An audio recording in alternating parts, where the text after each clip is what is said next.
Welcome back to another episode of the Coffee and Questions podcast. I am Michelle Berman Michael, and when I tell you guys that this episode is about to blow your mind, I really hope you have an entire notebook in front of you because I don't even think that that will be enough pages. Honestly, I've been to this gentleman's events. I took 42 pages of notes at his last conference. So this man is none other than Rene Rodriguez, keynote speaker, best-selling author, host of the Amplify Mastermind and on AmpCon and all of these amazing events. But Rene, thank you so much for being here. I'm so excited to have you. Well, it's an honor being here. I remember when we all first met, and it was fun to watch you take information and run further than most people do. So it's an honor to be here. Well, I can certainly tell you that that sentiment is shared. I have never felt more embarrassed in the best possible ways than I did at Amplify with you. It was one of the most humbling experiences, but something that I've taken and really tried to apply. And this episode is really a big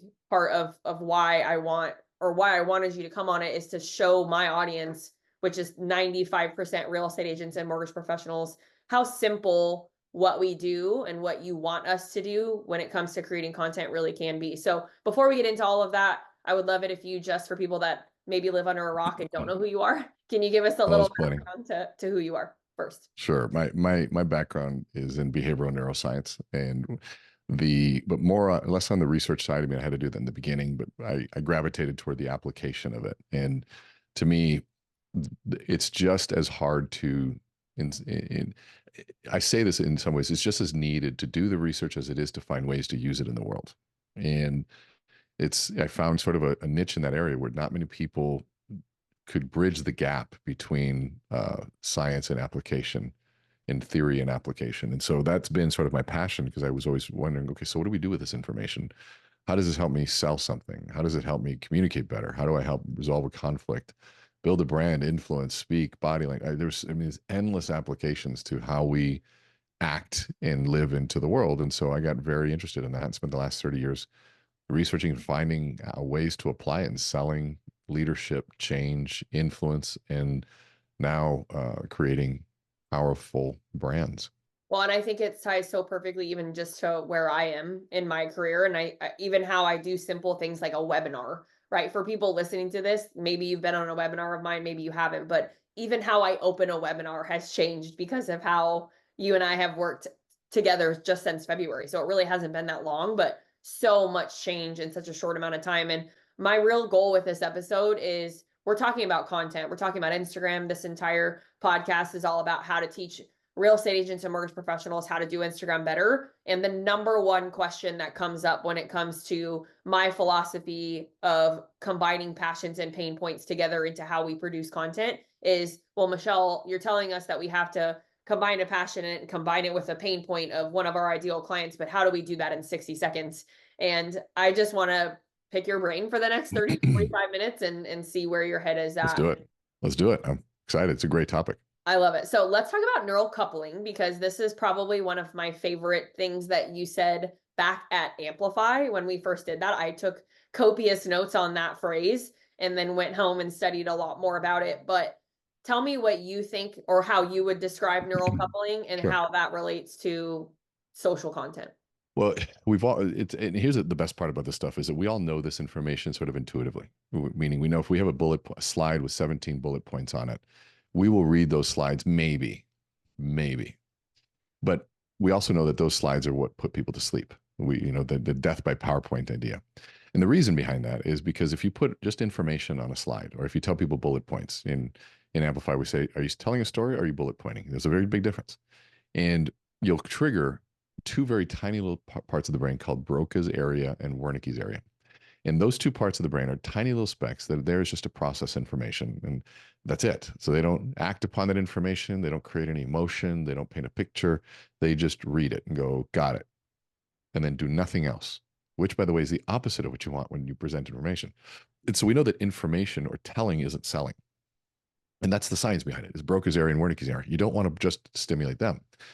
But what happens is when you tell a story, you can watch on a functional MRI scan or even a SPECT scan, you can see your brain light up like a Christmas tree. You've got your motor cortex engaged, your visual cortex engaged, your emotional parts of the brain engaged. But what's fascinating is that not only your brain is lighting up that way, but so is the listener's brain. They're lighting up in sort of a mirrored fashion. That's where you get the concept of mirror neurons, where they're mirroring each other. The outcome is neural coupling. If you think like two people becoming a couple, well, what happens is that when you speak through story, you trigger those parts of the brain in the listener as well as you being the speaker, and your brains synchronize. That's the whole goal, is you reach that synchronicity across the brain. And this isn't hearsay. This isn't woo-woo, whatever that stuff is. This is legitimate science where the brains are literally coherent and they're synchronized with each other. And the outcome, which is the best part, is rapport. So that's what it's for. It's to create immediate rapport. And of course, as you know, the study, which I think you should cite, Mm. it increases memory, retention, and all sorts of other things. Yeah, and right after Amplify, I was just so fascinated by this concept that I did a bunch of research on it, and I actually found a study through Stanford where it followed a group of students over a course of an entire year of their education at the university. And at the end of the year, they did a big survey, and the long story short, they asked how many of you guys could remember or recall a story or some shared connection that you had with any of your professors, and if so, what, and then name the professor. 63% of them were able to cite some story that a professor shared or some connection that they had with one of their professors, and was actually able to name the professor by memory, not having to go look them up, which I think is an important part of the study. And then only 5% of the people were able to remember any shared data metric or just data point at all that one of the professors shared during any of their presentations over the course of the year. But what I think is the most fascinating part, and I assume that you would probably agree, is when the students had to list the name of one of the professors by memory without being able to go look them up, every single one of them that was able to name one of the professors, they had a very shared mutual connection with that person. And I actually did this to myself, and I can only remember one professor from all 4 years at Rutgers, one professor's name, and it was the professor's name specifically who told me that I needed to quit being or trying to Mhm. pursue physical therapy, and ended up leading me down the journalism path to be able to then graduate with a degree in journalism and psychology. So I can remember his name. I can remember exactly what he used to wear, like his whole vibe, everything, but I couldn't tell you a single other professor's name at all. To me, so if you're listening to this and you're in sales, marketing, or sales, mortgage, real estate, really what they're saying is like, well, okay, I remember a teacher. You're missing the point. You're being remembered. That's what the whole goal of this is. And how important, we all want referrals. What is a referral? Well, you came up in memory. So referrals and memory are hand in hand. Mm. So you want to increase referrals, increase anything you can to be remembered. You should understand the science of memory, what it takes to bypass short-term memory, enter into long-term memory. And that always has to do with story, principles, values, and beliefs. Those are the things that enter there. So there's a great quote from Dr. John Rady, who's a head neurologist at Harvard. And we actually worked very close with him on creating one of our courses for a few years. And he says that we don't remember what we calculate to be important. We remember what we feel to be important. And so the gateway, that opening door from short term to long term, has to do with feelings, principles, values. It's an emotional process. And so the stories trigger that emotion. And so if you can have a story, tell a story, learn story. And by the way, when you get into storytelling, it's not just saying once upon a time. Mhm. There's a whole world behind storytelling and understanding narrative. So, but yeah, I love that you research that. That's so fun. Yeah, I mean, just so relevant to how we produce content. And I think that that's a really good question to bring, or it leads to a good question that I really want to have with you or have a discussion with you on, which is when we're producing a 60-second video, which is how long our video should be on Instagram, if not less, right? The magic window is 40 to 60 seconds based off research or data. But how do we do that in a one sentence hook that's going to make it matter? And I mean, I know you have a ton of practical things that people can do, but my philosophy is always building an analogy between passions and pain points, and in order to do that you have one sentence, a hook. Yeah. So how would you tactically tell someone to do it in such a short time frame? Well, there's so many things that go into getting views and how the algorithm works, and it's always changing. And so I want one, take everything here with a grain of salt and understanding that you need to dive into game to understand. You need to do trial and error. You need to ideate, iterate, and retry again. It's just a constant process. And so that's the first thing. And so what Michelle's talking about, what you're talking about is the hook, which is really the understanding that the foundation of the hook is basically there's two types of audiences: captive audiences and there's non-captive audiences. And so a captive audience will be what we have at Amplify. If you're a keynote speaker, you're live, you have a captive audience, which means they can't swipe you, they can't scroll you, they can't move you, they're there. And so we can take an approach that begins with a story. I remember when I was a kid, like, because you're there. And that's why, a captive audience would be a movie, right? So then a movie, it starts with a scene, and it can be slow. It builds character because you've already invested, you paid to be there, you're not going to leave, and it builds this character up. Well, in today's short form social media world, when it comes to reels and sort of short form video, anything less than a minute, you have a 3-second audition for attention because people have choices that are immediately available. And so you don't, like what used to work on the radio wouldn't work in today's world because, there was only one radio station, one story being told, and it's going to be at this time. So there weren't any other choices. On demand starts coming out. We can Netflix, we can TiVo, we can do all, remember back in the day, TiVo, all that stuff. We can record things. And now we have every single thing on demand with Apple TV. And I mean, everyone's buying for this content. If you don't capture my attention or audition for my attention in 3 seconds or less, I'm just going to search for something else because I have the choice. And so then the art form of the hook comes in is how can I stop you from scrolling? How can I keep your attention? And now there's lots of different philosophies, and I suggest you learn and try them all. Learn and try them all. I love your pain points with passion. I love that's a great idea. And sometimes it's as simple as a question. And sometimes it's as simple as being, like Mr. Beast. He's, by the way, it's not simple. What he does is extremely complex and very well thought out. But, it's some sort of, what do they call it? Controversy. It's a disagreement. It's a stance. But then on top of it, there's come the delivery of it. You've got to have some level of delivery. And there's got to be a passion in the voice. There's got to be an authenticity in the voice and a consistency there. And so, yeah, that hook is that first piece that captures our attention. And by the way, it's not new. We used to have to stop the stroll, meaning stopping people from strolling by the magazine stand or newspaper stand and say, aliens take over Chicago, what? And then we look and it stops you from strolling on by. Well, now we got to stop from scrolling and we got to capture attention. Yeah, I think if I can, I maybe bring up a hot topic that I actually have a lot of conversations around every single week. Um, I have a lot of private coaching clients that come through and they'll say, well, I've been doing this or I've been doing that. And it doesn't seem like it's really doing what I need it to do. And what it boils down to is a lot of them are paying for monthly subscriptions where they get an email and it's the same scripts that are likely being emailed to everyone that's involved in the program. And they said and have said to me, well, Michelle, if I'm doing the same script that everybody else is doing, how is that going to add value to me, or how is that going to help someone stop the scroll on my account? And honestly, 5 years ago, that's why I developed the passion pain point combination, because then learning from you and learning the hook aspect, you combine those two things. And now you have who is Michelle within the same value that somebody else might be adding. And at the end of the day, they're hiring me as a human. They're not hiring, me for what I quote unquote do. That's a side effect. But at the end of the day, they're choosing me because of me. And for anyone listening to this, they're choosing you as their loan officer or as their real estate agent because there's some connection there. Yeah. So what's your take on hey, I'm paying $100 a month and I'm getting all the same scripts emailed to me that everybody else is getting?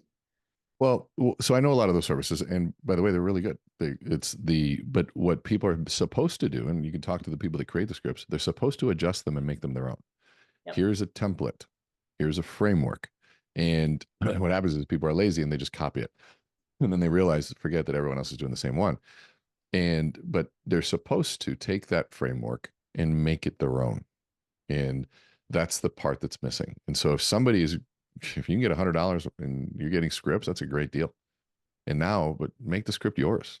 But also, in the beginning, it's okay to copy those scripts and do them until you start learning the feel and the flow and the process, and then start taking a stab at creating your own.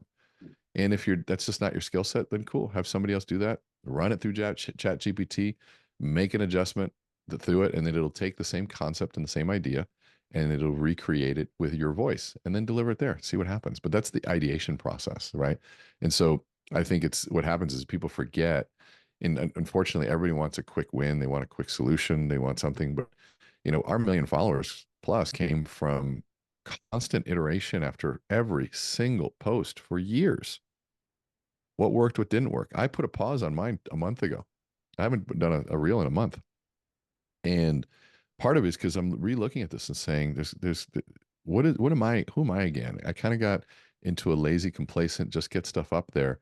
And I didn't like where it was going. And so we're re-looking at how do we really truly innovate this even now to say, how do we capture not something that's going to get a million views? I mean, if that happens, that's great.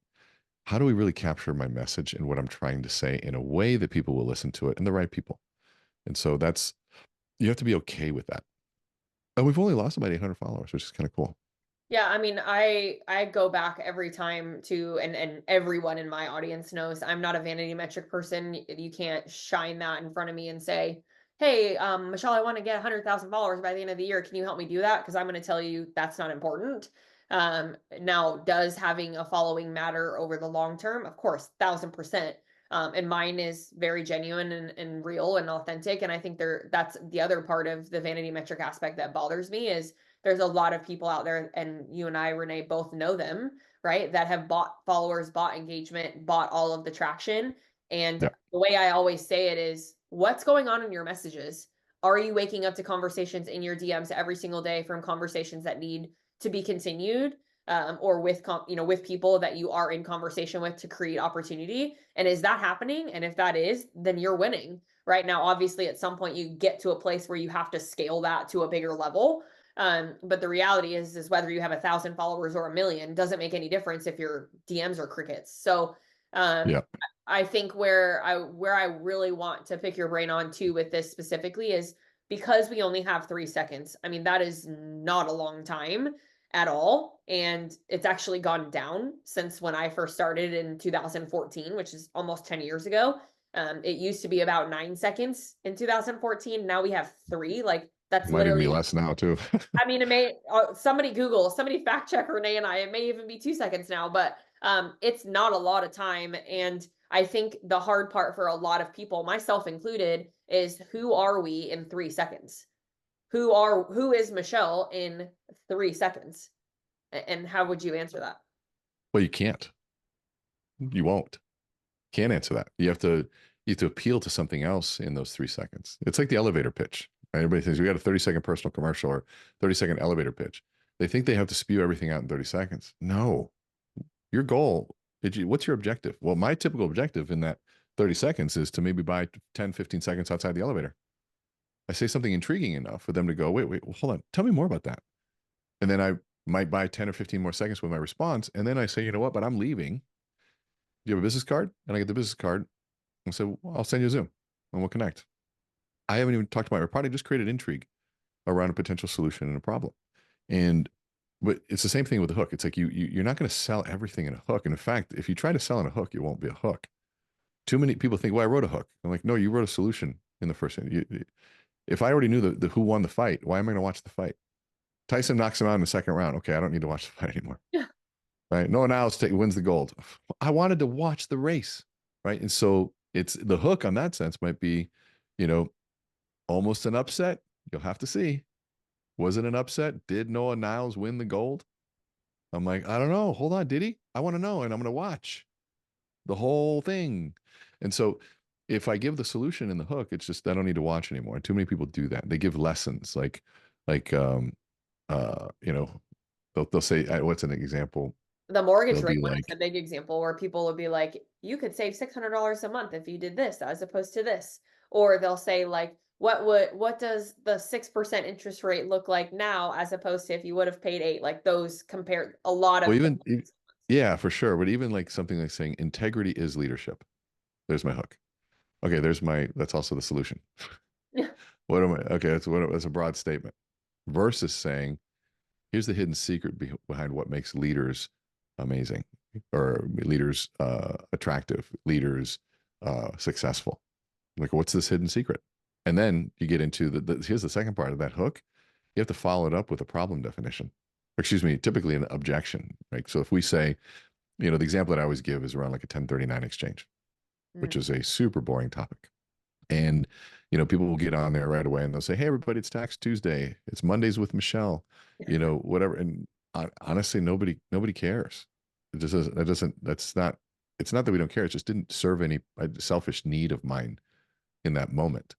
So you have to cut past all that fluff and get into the question. And so most people say, hey, it's Tax Tuesday. I want to talk to you about this really exciting thing called the 1031 exchange. And so what a 1031 exchange is basically, I'm like, I don't want to hear this. I mm-mm. don't care. The same is true. It's like saying, so if I were to walk up to you in the middle of the street and just say, do you need a Band-Aid? You'd look at me like I'm crazy and weird.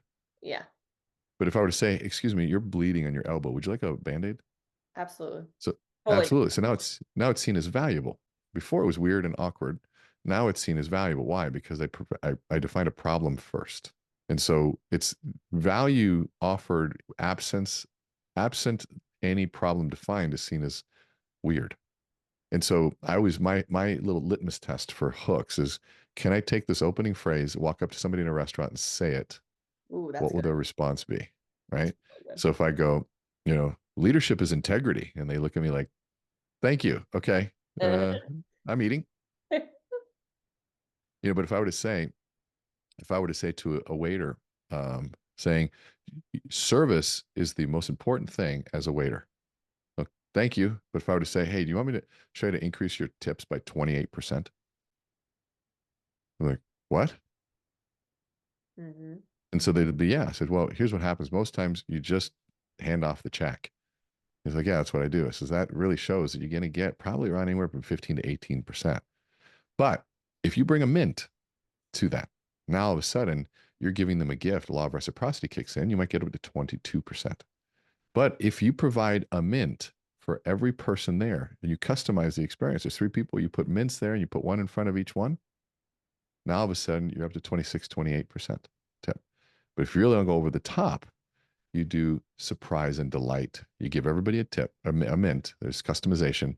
Turn around, stop, and come back and say, you know what? You guys were so amazing. I want to give you one more. And you go bing, bing, bing. Now those numbers go through the roof. Those are simple things that you can do to start increasing more money. And so now that's like a way of taking Robert Cialdini's work and providing a hook and then delivering it. Yeah, if you are okay with it, I want to go one step further into the value of perception, because I think perception is reality when it comes to social. I mean, I know you've talked about it. I certainly believe that. But I think where I'm going with this as far as leveling or going one level lower is, how do you make people feel in them? And you kind of alluded to it of, you make someone feel really awkward, or you could make someone feel like, wow, this person is really taking the time to create a conversation with me or talking directly at me. And I think that's one of your specialties. Every single video I've seen from you for a long time, it's almost like, how did Rene know that that was in my brain? How did he know that I was asking that question? And that combined with my favorite word, which is hope, right? When someone consumes my content, I want them to feel very hopeful. I want them to feel like, holy crap, she just simplified something that feels like Mount Everest to them. Mm. You combine those two things, like, wow, Michelle really is answering questions I didn't even know I had, or Mm. how is Michelle in my brain? And then you couple that with the feeling word that I've defined for myself, which is hope. And I feel like all of a sudden you have a winning formula, but I don't know what your thought I is on love the that. emotion side. I think you're all over it. Knowing yourself that way, and I didn't know you were journalism and psychology background, which by the way suits you perfectly. And so I think that you go back to the three P's: predict, preempt, prevent. So I spent a lot of time in prediction, and but prediction is also empathy. How might someone respond to this? It also combines in self-awareness. When I was in their shoes, what was I thinking? And if I stay in those two places, I can feel what they're about to say because I would say the same thing. And when you can then address that unspoken concern before they bring it up, it shows that you're connected to them. But it also shows that you have experience. And so, like, go back to the 1031 exchange because it's, the hook here's how you want to create a hook, which would be instead of saying here's a 1031 exchange, you would say here's how the rich avoid paying taxes. And Mm. so then now we go, okay, if I were to just say that, I could walk up to them and say, hey, do you want to show you how the rich avoid paying taxes? Somebody having breakfast might go, yeah. Mm-hmm. Or, but then they might have a follow-up piece to go, wait a minute, isn't that illegal? Or were they going to say, I'm not rich? So those are two potential objections. I'm not rich, or isn't that illegal? So the next part of my hook needs to cover that objection, but it takes a long time. It takes a skill set to be able to think from the perspective of the listener. So if I were to cover that objection, let's go with I'm not rich. So here's how the rich avoid paying taxes. And don't worry, you don't have to be rich for you still to benefit from this. So now, oh, cool. Okay. What do I, okay, I don't have to be rich. This is cool. Or what if it's illegal? Here's how the rich avoid paying taxes. And don't worry, what I'm going to show you is perfectly legal. So now I've covered both of those. Now let's say I think both are there. You, here's how the rich avoid paying taxes. And don't worry, you don't have to be rich. And what I'm going to show you is perfectly legal. Mm. Now I covered both. And so then now it's get into the problem definition. What most people do is this, and define what most people do. Don't give a solution just yet. That's the last thing that you do. Most people want to start with the solution first. You want to give the solution last. What most people do is this. They sell their home, they take the gain on that money, and they put it in the bank account, causing and triggering a taxable event. Here's what the rich do. They know, and you should know what a 1031 exchange is, where you roll over the gains and the money you made on that house within a certain time period into a new home, and you don't have to pay taxes on that money, deferring that tax. And so if you want to learn more about it, you can send me a DM saying, 1031, and I'll send you a free white paper. If you can do that, that's a call to action. Or you can just leave it as informational. And then some people create those informational pieces and they send them out. But you become a place. If you're not selling anything, then you become a very safe account to come and just learn from. That's where micro learning comes into play. Well, I also think people need to be really careful with, and you just alluded to it, but be really careful with how you call to action in every single video, because what most people do that I deal with daily is if you, for all your real estate needs, here's my phone number. If you need a good loan officer, refinances are up 118%. Feel free to reach out to me. And it just feels so vanilla and so overused that you used it at AmCon, you used it at Amplify, but like the sleazy car salesman concept, right? Of that's what it feels like when you're saying that. It literally makes me want to retreat into my turtle shell and just be like, go away. Yeah. It's just not attractive in any way to the person watching. And if you captured the eyeballs for the first, call it 40 seconds of the video, and that's how you end, I'm like immediately grossed out. So for me, I think the way that I try to always end is a very thought-provoking either quote or thought-provoking sentence statement. Even sometimes it's a question, because then it sort of alludes to, in my mind, I want them to keep coming back. I want them to keep watching more content that I produce, knowing that if I can create that level of intrigue in one thing, maybe they'll come back for another thing. You could also issue a challenge. So hook, objection, problem, solution, challenge. So here's the solution. So it said 1031 exchange. So I want to challenge you. Look into where are the other places you might be leaving meaningful money on the table and see if you can make some minor adjustments and start growing your wealth. And then it's just like brain, right? Because your brain Yeah. is into thinking about it. Question Yeah. for you, because this is even a question I have for myself personally. Your hooks for your opening sentences of every video, is there a right or a wrong way to start with business first, or start with the business part of the conversation first as opposed to the analogy, right? Because again, in my world, it's very much passion and pain point combined. Create an analogy, then build video scripting around that. But a lot of the scripts that I will see from clients that come back is it leads with the real estate part of the analogy, or it leads with the mortgage part of the analogy first. And I really try to coach them away from that. But I'm just curious where You you're. got to capture, you got to start with what captures attention first. Is it's what serves their, we're selfish consumers of content. And if you don't believe it, watch yourself scroll Instagram and specifically watch your thumb. Your thumb is constantly scrolling. And basically what you're saying is that was dumb, that was stupid, no value, yeah, boring, boring, boring. And then you stop, boring, boring, boring, and then you stop. And so pay attention to your thumb and what stops you from scrolling. And you'll notice how just selfish you are. because we have choices. And so we'll scroll, scroll, scroll until we find something. And then there's I mean, don't even get me started on the dopamine component of why we scroll, because that's an endless dopamine rabbit hole of search that will never ever deliver the promise. Like never will deliver it. I'm over 8 weeks without scrolling once. That's so crazy. Not, not a single scroll in 8 weeks. And it's been so detoxifying, so invigorating, because what happens when you're dopamine depleted, because you're constantly triggering that, you don't enjoy other things. But when you have created the space, your creative energy goes up. You're finding dopamine in the simpler things.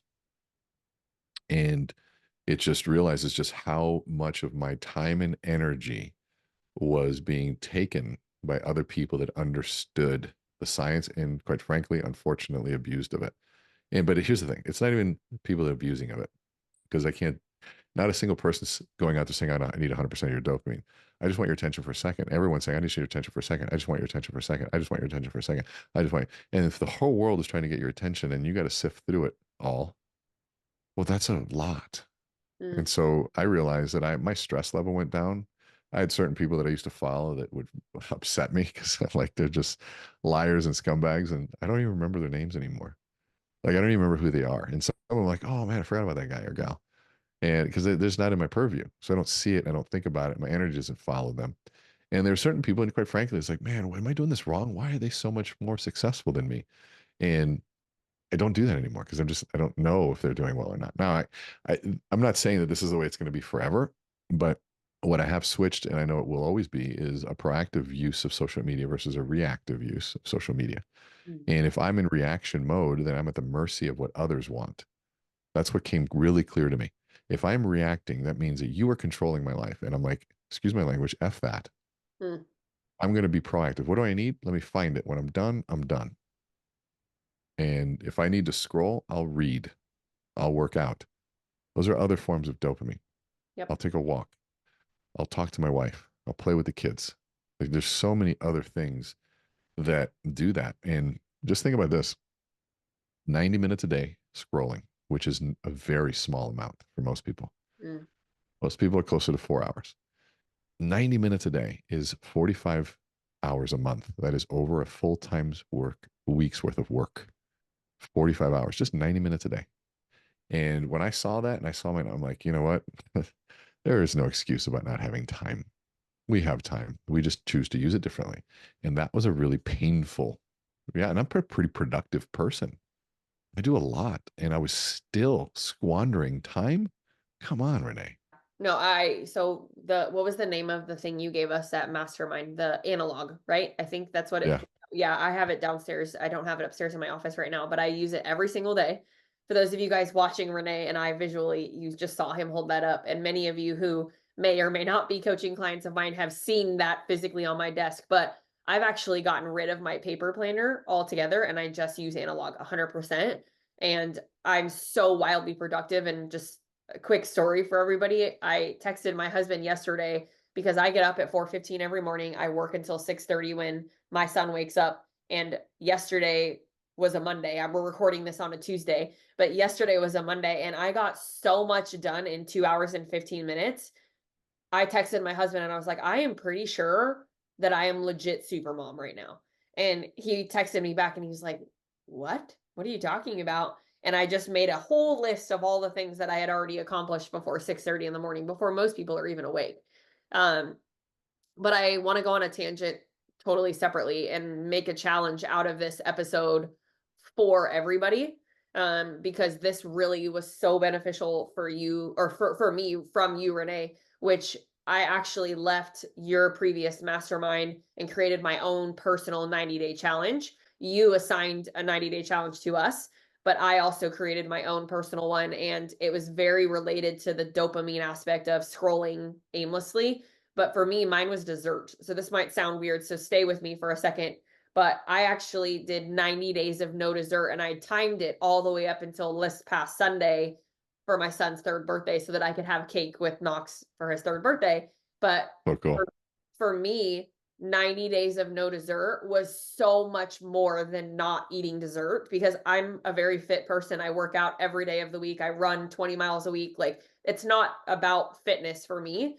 But what I was realizing was that I was relying on it to solve my problem of Mm. overstimulated, I'm tired, I've been on 77 calls today, or I'm having a bad day, I'm having a good day. It was literally my crutch to either a good thing or a bad thing. And I wanted to teach myself or challenge myself to say, in this moment where I want to go downstairs and eat a piece of cake, or I want to go get a cupcake, or I want to eat a cookie, whatever it is, what can I do that will be more productive? And it made a massive difference, not just in me physically. I only lost like 4 pounds, which I don't really need to lose weight. But the reality was that wasn't what I was doing it for. But what I got out of it was the discipline aspect of, in order for me to be the highest and best use, or the highest and best version of myself, to then be able to use and give to my clients, I needed the 90-day cleanse of something that was a crutch for me. And so I just, whether that's dessert, whether that's, to Renee's point, like maybe we all need to stop aimlessly scrolling for 90 minutes a day. What is the challenge for you, and find it. But Renee, I really want to end this episode with one thought, and I want your one big kind of either sentence or sort of takeaway thought about this. But one of the big things about neural coupling that I've read a ton about is emotional stimuli, or the lack thereof, when it comes to how we share content, right? Whether that's data content or mortgage mumbo jumbo or real estate mumbo jumbo that everybody else is sharing. But the principle is that we have this lack of emotional connection, or lack of emotional stimuli that someone else is going to feel when we produce content. What do you feel like people need to hear about that?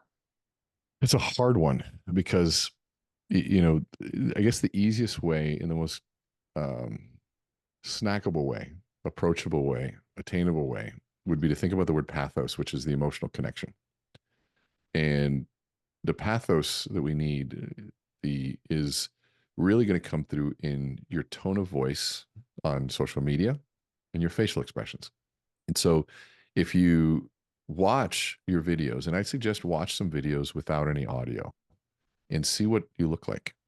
If your face doesn't move, your hands don't move, you're just a talking head. There isn't any visual stimulus that's contributing. But if you watch your eyes open and soften and look away, and you can see that where you really are putting some emotion in there, that's one way to do that. And the second one is then just listen to the tone by which you say things. Is there a conversational tone? You see how if you just go back and listen to how I talk, you'll notice certain inflections on certain things. And those inflections, but then they're usually followed by pauses. And so those things are the little elements that start to capture attention without having to yell and scream, because you're utilizing the same stimulus. It's just you're just creating a sense of contrast by, instead of talk, and then stop. There's a contrast to somebody talking all the time, or somebody not talking. They start talking. There's contrast. The brain needs this level of contrast to stay and pay attention. But then it's in the voice. I'm really excited to be here versus I'm really excited to be here. Same words, but said two very different ways. One evokes emotion, authenticity, and passion. The other one is just spoken word. And so when we are scripted, that's going to be the hardest part, is to read a script without sounding scripted. And by the way, at first, you will sound scripted because you are. But with practice, you will just get an essence of what's on that screen, and you will deliver it in your way. And you'll be okay reading things because you maybe even rewrite it in a way that fits your voice. And so it might not be proper English, but it's how you speak. And so it's really about capturing that attention and using some creative freedom with it. I love that. And it's been so, I mean, just shameless plug to Amplify and Mastermind and just the whole process. But for those of you guys, who don't know, I've only been part of Renee's world since February. But if you saw video content or even watch recorded webinars of how I had done webinars for the years leading up to February, and you watch them now, it is so wildly different. And it's just exactly what you said. It's how your first slide sounds. It's how you articulate things. It's stories that you tell. It's your ability to actually take a breath. I think that was one of my biggest issues for a long time, is I talk really fast. because I feel like the faster I talk, the more information I'm sharing. But I've actually found so much value in just that simple take a breath, just pause. Nobody's dying. It's okay. Right. And it's really helped me. So I couldn't be more grateful for you, and not just the short time we've known each other, but really just what's to come. I think there's so much ahead of us. And I would love to end this episode with one quick thing, which is, what do you have coming up, and how can somebody get dialed into you, and how can they get involved? Well, we just finished AmpCon, so I think probably the biggest piece is, our mentorship program is such a simple, high hitting value add, and so go to my website meetrene.com. Obviously, follow me on social media. Learn with Rene. I'm sure it'll be in the show notes. But go to meetrene.com. Click on coaching. It's your first month, $7, and you'll get 2 sessions, one from me, and then I bring on guest coaches that are pretty cool. You'll see a list of who they are, and it's kind of a no-brain deal to start getting involved in our world. And obviously, get the book. Let me know what you think of it. And if you want to talk Amplify, get a hold of Michelle. She'll connect us. Sure will. And guys, I've been to Amplify once. I will be at Amplify again, but I've since been able to go to Mastermind and AmpCon. And if you missed AmpCon, you definitely need to go next year for sure. I will be bringing multiple people with me next year because it is just that good. So, Rene, thank you so much for your time. Thank you for being Thank here. you. If any of you guys want Rene, again, follow him on social. I share content from him or about him all the time on my own Instagram, so you're welcome to get it there too.